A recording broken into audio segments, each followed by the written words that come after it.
الصوم الامساک، روزے کا مفہوم یہ ہے کہ رک جانا. انسان اپنے کھانے پینے سے رکتا ہے، اپنے ازدواجی معاملات سے رکتا ہے. یہ تو اس کا ایک جرنل سا معنی ہے، اور حقیقی معنی یہ ہے کہ انسان کا ہر عضو گناہ سے رک جائے، انسان کا پورا وجود سراپا اطاعت بنے، سراپا عشق بنے اللہ کی بارگاہ میں، سراپا عجز بنے.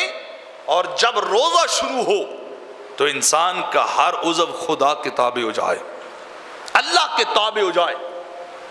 انسان کی آنکھ غیر محرم کو اور حرام کو نہ دیکھے، انسان کی زبان غلط کلمات کو نہ ادا کرنے والی ہو، انسان کے ہاتھ کسی پہ ظلم نہ کرنے والے ہوں، انسان کے قدم کسی بری جگہ کی طرف نہ جانے والے ہوں. تو پھر تو انسان کا روزہ بنتا ہے.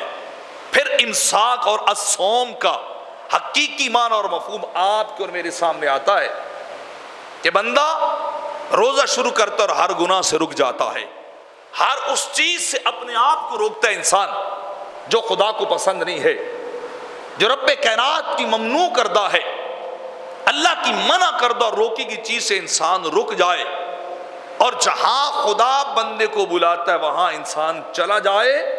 تو فرمایا یہ حقیقت روزہ ہے، یہ روزے کا اصل مفہوم ہے کہ انسان اپنے آپ کو اپنے خدا کے سپرد کر دے.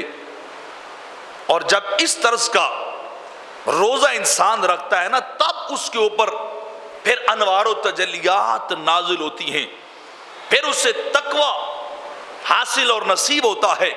پھر بندہ اس بھوک اور پیاس کے بدلے اللہ کا محبوب ہو جاتا ہے. یہی وجہ حدیث پاک کے اندر آتا ہے، میرے آقا فرماتے ہیں روزہ دار کے منہ کی بو اللہ کو مشک و عنبر سے زیادہ پسند ہے. کستوری اور ہر خوشبو سے بڑھ کر مسلمان روزہ دار کے منہ کی وہ بو اللہ کو بڑی پسند ہے، جو وہ اللہ کی رضا کے لیے کھانے پینے سے رکتا ہے. اللہ اسے ہر چیز سے زیادہ پسند کرتا ہے. تو جب اس طرز اور اس انداز کا آپ کو اور میرا روزہ ہوگا تو پھر رب کائنات ہمیں تقوی دے گا، پھر تقوی حاصل ہوگا. اور جب انسان متقی ہو جاتا ہے تو پھر اللہ کا محبوب ہو جاتا ہے.